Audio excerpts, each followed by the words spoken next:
Assalamualaikum warahmatullahi wabarakatuh.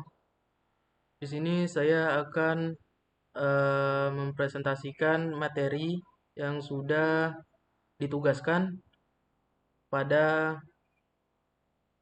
mata kuliah pemrograman berbasis komponen, yaitu fitur-fitur dalam Vue.js. Nah, di sini untuk dosen pengampunya yaitu Bapak Rizky Fadilah.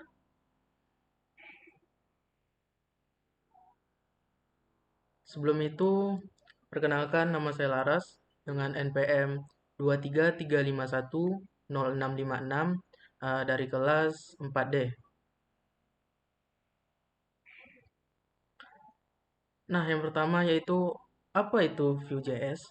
Nah, Vue.js adalah salah satu framework atau library dari JavaScript yang digunakan untuk membuat tampilan atau interface pada website agar tampak lebih interaktif. Nah, tugas utama dari framework ini adalah mengirim dan menerima data, lalu membuat tampilan UI atau user interface yang menarik. Framework ini juga sangat mudah untuk diintegrasikan dengan library yang lain. Jika diimplementasikan pada komponen HTML, maka Vue.js menggunakan ID class atau name untuk untuk menginisialisasikannya. Nah, Vue.js ini sendiri dikembangkan pertama kali pada tahun 2013 oleh Evan You yang sebelumnya bekerja di Google dengan menggunakan AngularJS.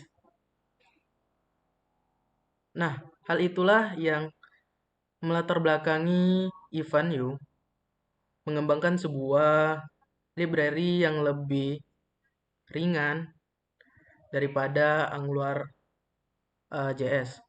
Selanjutnya,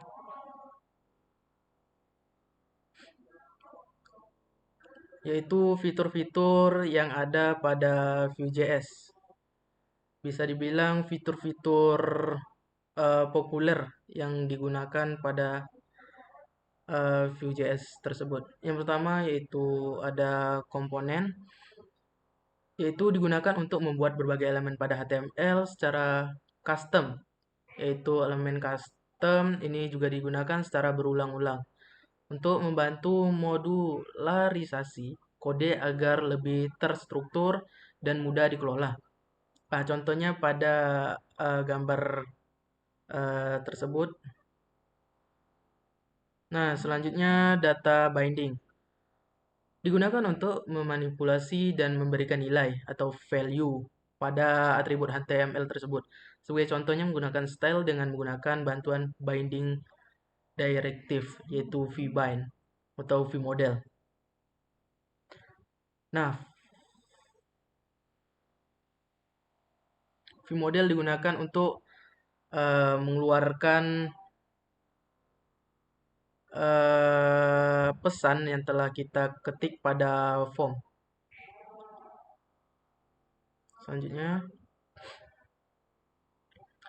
Selanjutnya ada directive, yaitu berfungsi untuk melakukan berbagai aksi atau action pada antarmuka front-end website. Contoh perintahnya yaitu adalah vif, velse, vmodel, v-for, dan lain-lain. Nah, vif itu digunakan untuk kondisi benar, sedangkan velse itu digunakan untuk kondisi salah. Sedangkan v-for digunakan untuk perulangan pada suatu kondisi. Nah, selanjutnya ada event handling, yaitu digunakan untuk menangani event DOM seperti klik, input, dan juga submit. Nah, VON ini biasanya bisa disingkat menggunakan tanda hashtag untuk mempermudah penulisan. Selanjutnya, yaitu computed properties, digunakan untuk menghitung nilai baru berdasarkan perubahan data. Nah, ini digunakan untuk apabila kita mengklik suatu button, maka nilai tersebut akan dikalikan dengan 2.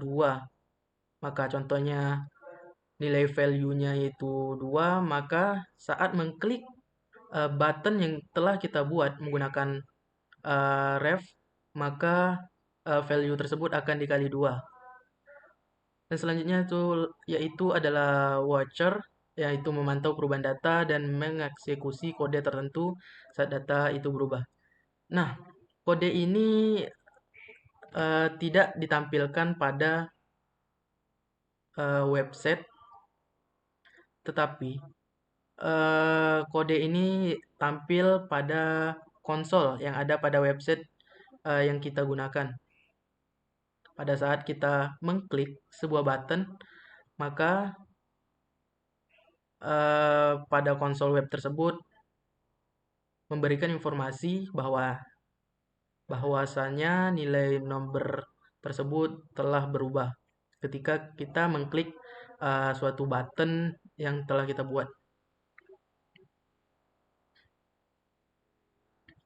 Selanjutnya itu virtual DOM. Itu Vue menggunakan virtual DOM untuk mempercepat rendering dengan hanya memperbarui elemen yang berubah, bukan seluruh halaman. Nah, cara kerjanya yaitu ketika kita mengubah sebuah kode, maka uh, virtual DOM ini akan merefresh kode yang kita rubah saja dan tidak merefresh semua kode tersebut. Selanjutnya adalah template, yaitu digunakan untuk menghubungkan DOM dengan instansi Vue. Nah, template ini biasanya berhubungan dengan HTML.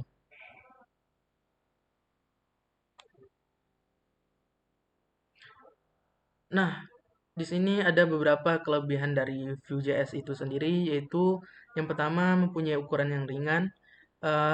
Vue.js memiliki ukuran atau kapasitas memori yang lebih kecil daripada framework yang lain, sehingga tidak memerlukan waktu yang lama untuk proses pengunduhan dokumen.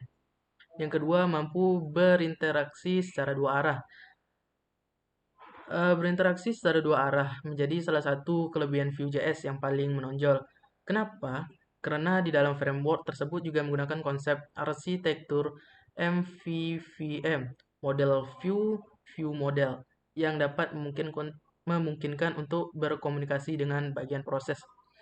Yang ketiga atau yang terakhir yaitu memiliki dukungan atau support plugin yang banyak dalam membangun web app. Contoh pluginnya yaitu adalah Vue TV, berfungsi untuk menyediakan berbagai komponen menarik, plugin Vue Router yang berfungsi untuk membuat aplikasi single page lebih mudah dan bervariatif. Nah, jika ada kelebihan, maka ada kekurangan dari Vue.js itu tersendiri. Yang pertama yaitu minim plugin. Plugin berfungsi untuk mempermudah development saat mengembangkan satu proyek. Nah, sayangnya Vue.js ini tidak menyediakan banyak plugin. Yang kedua, terlalu dinamis. Developer harus mempelajari framework ini secara terus-menerus karena perkembangannya sangat cepat. Yang ketiga, yaitu komunitasnya belum ramai. Dibandingkan Angular atau React, komunitas Vue masih belum begitu ramai. Hal ini wajar, mengingat Angular dan React memang lebih populer. Next. Nah, kita masuk ke poin-poin untuk pembahasan pada video kali ini, yaitu yang pertama ada instalasi Node.js, yang kedua membuat Vue project dengan Vite, yang ketiga membuat variabel reaktif dengan ref menggunakan syntax text interpolation, yang kelima yaitu menggunakan syntax from binding, yang keenam menggunakan syntax event listener, yang ketujuh menggunakan atribut binding, yang kedelapan atau yang terakhir yaitu menggunakan conditional rendering. Nah, untuk instalasinya mungkin akan terpisah dari presentasi.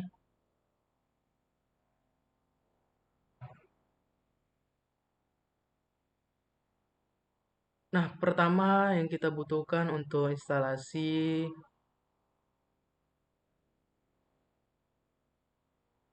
Nah, pertama yang kita butuhkan untuk instalasi Node.js yaitu,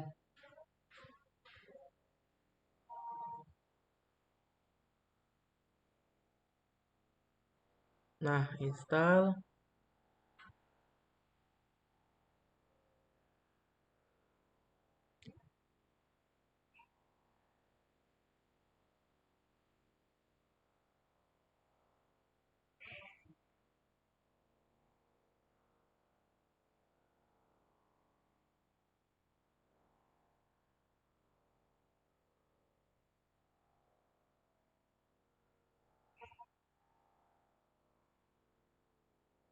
Nah, pada tampilan awal, ketika kita akan menginstal Node.js, yaitu seperti ini. Selanjutnya kita pilih next, kita accept, next lagi, next lagi. Nah, di sini kita pilih untuk yang npm page manager. Kita next lagi, automatically. Nah, install. Nah, untuk waktu penginstalannya lumayan memakan waktu. Nah, untuk penginstalan dari Node.js itu sendiri telah selesai. Kita klik finish.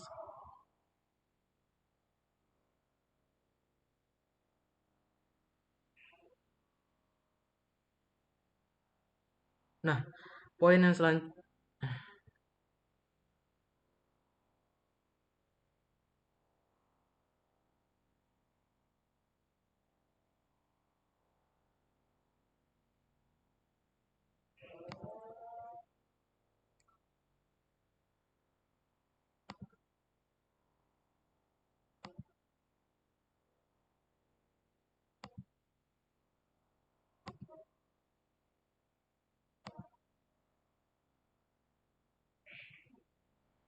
Nah, selanjutnya yaitu membuat project menggunakan Vite. Nah, pertama-tama kita harus membuat folder yang akan kita jadikan sebagai tempat membuat project kita. Kita pilih new folder. Sini saya membuat nama foldernya yaitu pbk pertemuan 4.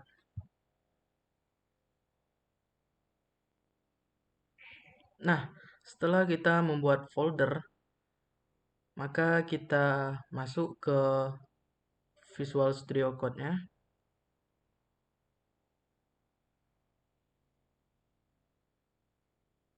Nah, setelah kita masuk ke Visual Studio Code-nya, kita pilih File, lalu Open Folder, yaitu folder yang telah kita buat di awal tadi.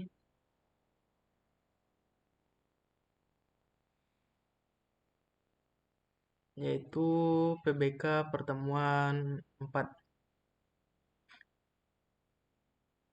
Kita tunggu sebentar.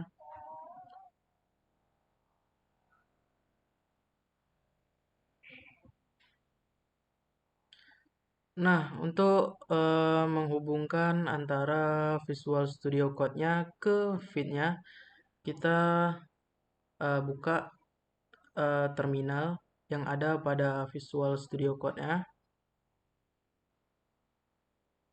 Nah, setelah muncul tampilan seperti berikut, selanjutnya kita harus mengecek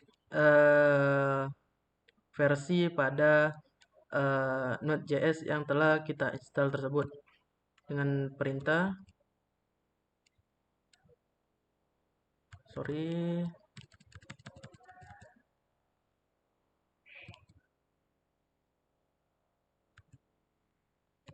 node spasi strip v.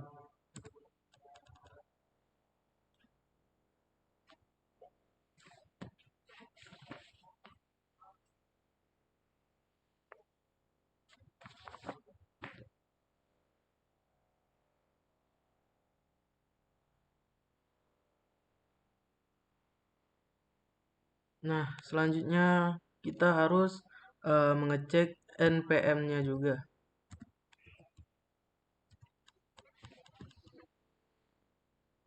Nah, NPM itu sendiri yaitu Node Page Manager, merupakan manajer paket untuk Node.js itu sendiri yang digunakan untuk mengelola dependensi pada proyek JavaScript yang kita buat eh, ini.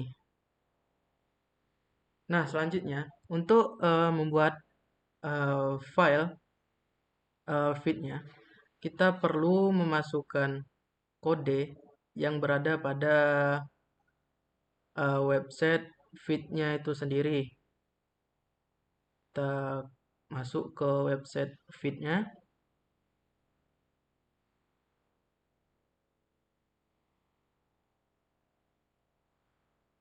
lalu kita scroll ke bawah. Nah, kode ini atau perintah, sorry, kita scroll ke bawah. Nah, perintah ini digunakan untuk membuat file feed pada Visual Studio Code kita. Nah, kita enter, kita tunggu.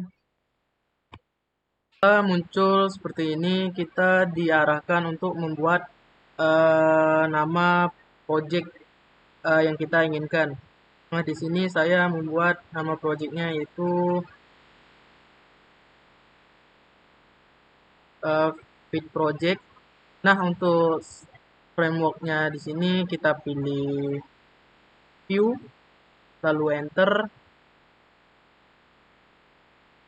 Selanjutnya variannya yaitu JavaScript karena kita akan menggunakan JavaScript. Nah, setelah itu semua selesai, kita masuk ke project yang telah kita buat di feed itu sendiri dengan menggunakan perintah cd.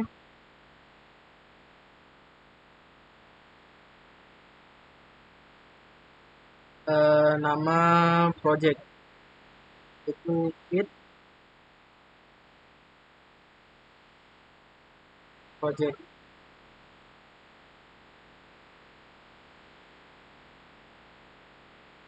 Kita enter. Ketika kita telah masuk ke folder file projectnya, kita lakukan untuk npm install.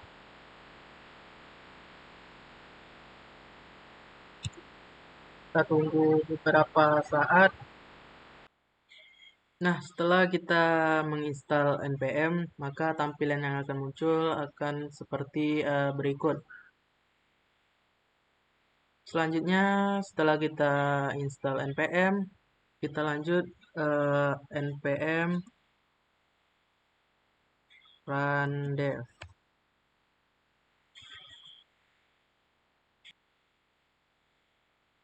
Nah, setelah kita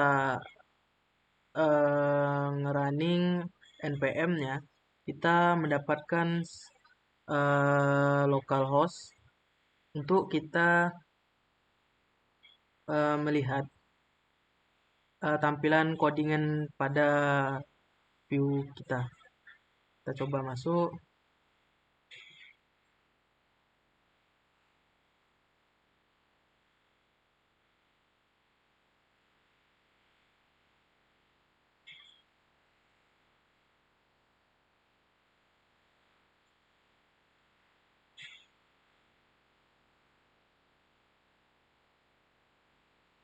Kita tunggu sebentar.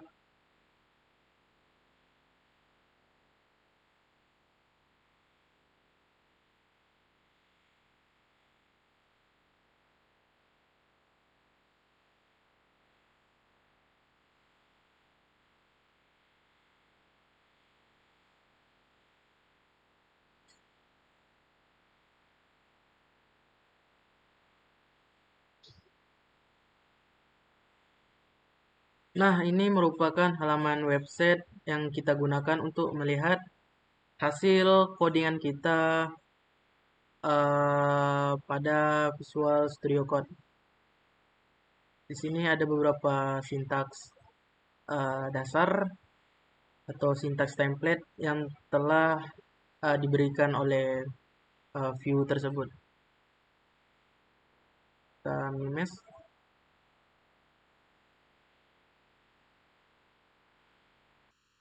Nah, selanjutnya untuk memulai codingan kita di VS Code, kita masuk ke folder source, lalu kita pilih file dengan nama apps.view. Kita tunggu sebentar. Nah, di sini saya sudah membuat beberapa perintah yang telah ditugaskan, antara lain yaitu membuat variabel dengan ref, yaitu di bagian sini, bagian yang telah saya blok, itu memiliki 4 variabel ref. Yang pertama dengan nama name, yang kedua nama variabelnya itu kondisi, yang ketiga warna, dan yang keempat message. Nah, perintah selanjutnya yaitu membuat text interpolation. Nah, untuk membuat text interpolation, yang pertama kita lakukan yaitu mendefinisikan sebuah variabel dengan nama name. Lalu memberikannya ref untuk reaktifnya dengan value-nya yaitu string kosong. Lalu kita pindah ke bawahnya yaitu membuat teks dengan ukuran yaitu H2 dengan menambahkan text interpolation. Interpolation ini ditandai dengan 2 kurung kurawal. Itu nama variabelnya, lalu set awalnya yaitu laras. Dia jadinya akan seperti ini, yang hello laras. Ini merupakan text interpolation, di mana laras ini merupakan value yang ada pada text interpolationnya dengan variabel name. Selanjutnya yaitu membuat form binding. Nah, untuk membuat form binding ini menggunakan kode input, lalu menambahkan view model. Nah, fungsi view model ini adalah ketika kita memasukkan nama baru seperti Budi, maka set awal yang seharusnya value-nya bernama Laras akan digantikan dengan inputan yang kita masukkan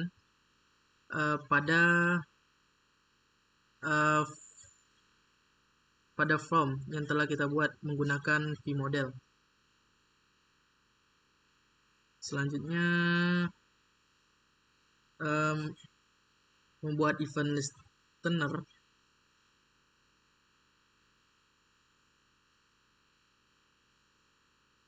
Sini kita deklarasikan yaitu kondisi dan juga variabel warna. Kondisi dengan reaktifnya yaitu true value-nya, dan warna dengan reaktifnya variabelnya value-nya yaitu blue. Selanjutnya kita membuat sebuah row function dengan nama variabel warna sama dengan warna. Maka dia akan membandingkan apakah dia biru. Seandainya tidak, maka dia lanjut ke red. Lalu jika diklik lagi, dia akan mengganti warnanya menjadi biru lagi.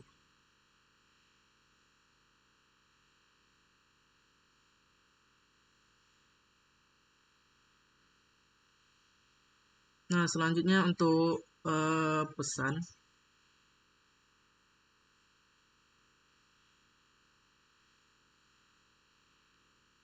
mohon maaf untuk mengganti warna tadi ada sedikit sintaks selanjutnya, yaitu membuat sebuah button untuk klik ya. Button ini untuk mengklik supaya dia berganti warna.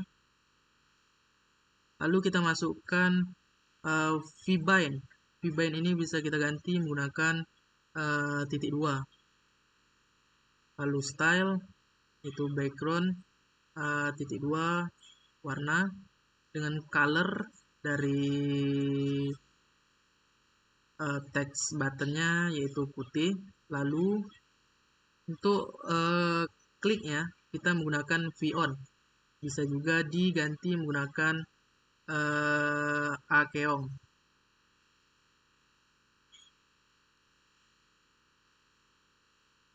Nah, selanjutnya untuk membuat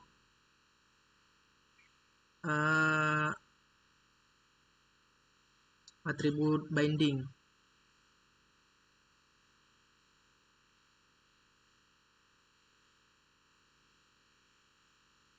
Itu dengan cara menambahkan sebuah button dengan v-on klik, lalu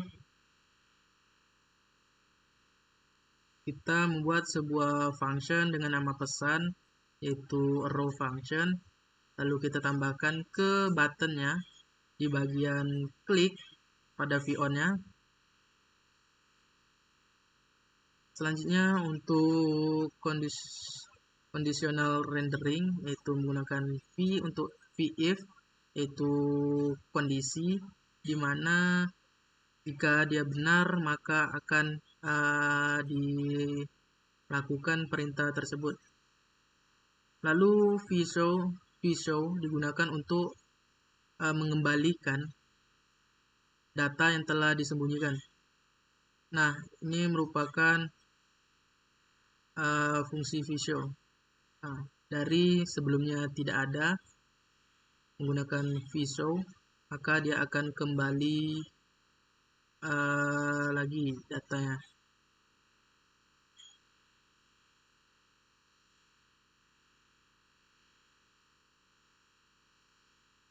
Baik, cukup sekian dari live coding saya. Jika ada salah kata atau perbuatan, mohon dimaafkan. Saya akhiri. Assalamualaikum warahmatullahi wabarakatuh.